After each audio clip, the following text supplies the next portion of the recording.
यार नवाल, ये कोई टाइम है अपनी अलमारी सेट करने का? क्या तुम्हारे पास कोई काम नहीं है? अब जब हम जर्मनी नहीं जा सके हैं, कम से कम ग्रेजुएशन ही कर लेते हैं। कुछ पूछा है मैंने? तुम खुश होना बहुत, सच बताओ।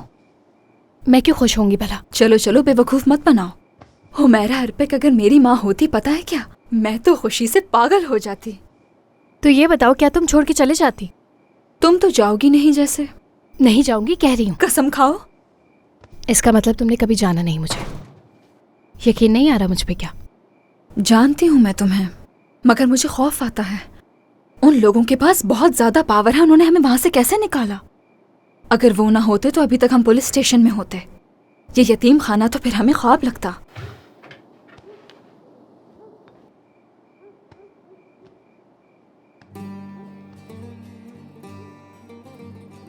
यहाँ तक पहुँचने के लिए मैंने अपने आप को बहुत स्ट्रॉन्ग किया है।